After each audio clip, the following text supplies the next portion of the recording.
What's up, everyone? Eric Rossi, the guy with the eye here with some breaking news from Canon.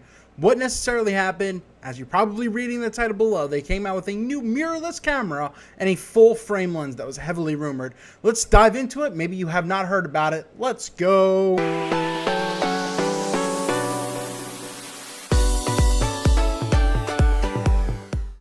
Already know, and it's pretty much, it was just announced just a couple of minutes ago, actually, on August 27th at around 12:05 a.m. I was editing some wedding photos. I saw the press release and I said, you know what, I'm going to react to this. I haven't heard much about this, but you know, Canon and Nikon have been really behind in the mirrorless game. Now on screen right here, you're going to see that I have the Canon EOS M, which is essentially Canon's first attempt a couple years ago, actually. That's why it's so super cheap right now. This was their forte, really small sensor into the mirrorless game. It was 18 megapixels. It really wasn't a good camera. That's why it epically failed. Same thing with a lot of Nikon One systems on you know, all that kind of stuff around that range. So Canon decided to jump into the game, and it will be available soon. But it's an $800. They're calling it the Canon EOS M3.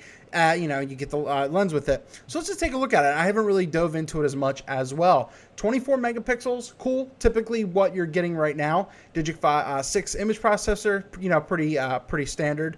The interesting thing is they actually have the right tilting screen if you're going to get one, or at least something more usable if you're going to use it, especially like vlog style. I still like the articulation more a little bit. So you're going to get that 3-inch touchscreen LCD, so you can see that. No 4K, no 2K, so if you're looking for that, obviously this isn't for you. 1080p up to 30 frames. It should do 60 frames. I mean, for $800, why not? Stop skimping on that. NFC, Wi-Fi, 49 autofocus points, fine, whatever.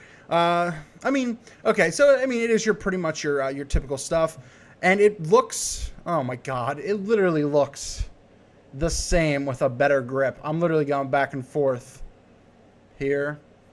This had the Digic 5 processor and literally almost the same specs.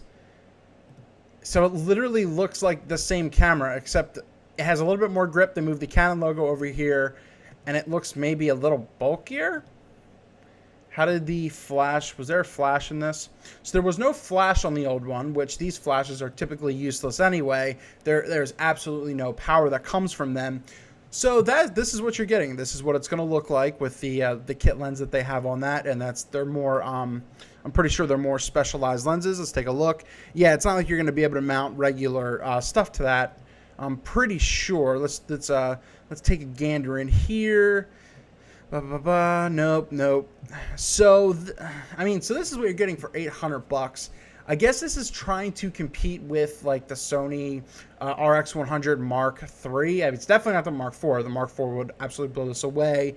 I guess the Mark III totally kills this as well. I don't know if you should be excited about this, to be honest. There's not much to it. They regurgitated literally the same stuff, added a couple megapixels, you know, and gave you a tilty touchscreen, but it's nothing that's new, you know, and it's still just doing basic 1080p video, not even 60 frames per second, not even tempting to go do anything, you know, special with 720. It's 240 frames per second as well. So I'm not impressed by it, you know, but there is also one more. Yeah, see, 720 at 60 frames. It's absolutely nothing. 30 minutes record time. There's nothing blowing me away right here. So I guess that this really isn't the most exciting part. It's actually this, the Canon 35 f1.4 version 2 lens that people have been dying for a you know, a super long time, and it's going to be $1,800. Obviously, a lot of their L lenses primes are high in that price range. So, you know, these are the two big announcements. You have the EOS M3, which is essentially a newer version of this failed camera right here. And unfortunately, it was, once again, same thing like the Nikon J1 systems. And you have there was a couple other like 55 to 200s and all that kind of stuff for the mirrorless system. But you have this Canon 35 1.4. I'm sure it's going to be a fantastic lens, you know, typically like they are. But what is your reaction? Is there, you know, is this something exciting to you? It just seems like it's just the same old stuff. This should be the biggest, you know, announcement, and it's absolutely not. It's, you know, it's the Canon 35 for a super high price. I'm sure it's going to be great. I'm sure it's going to be something interesting. if you're into primes, you know, and if you're into Canon cameras. So that's really about it. I just really wanted to kind of react live and, you know, see the specs. As you see, my disappointment when I realized that it's literally the regurgitated camera, except this has a tilty touch screen, a little bit of a better grip here, different Canon badge on the right side, and, you know, it has a flash that I'm sure will do much. So that's all I got right here, just reporting what's new. What is your reaction to that down below? Is there anything, even if you're not a Canon user, that intrigued you about something like this, or maybe, you know, something like this for whatever system you have? Does this compare to anything Sony? Like, what is the point? What is the purpose? I don't know. This is the newest news, and it's probably not going to sell. The Canon 35mm will probably do well for professionals who are looking for high-grade lenses. That's all I got. Let me know your opinions and thoughts down below. You are filled in now. Eric Rossi, got it.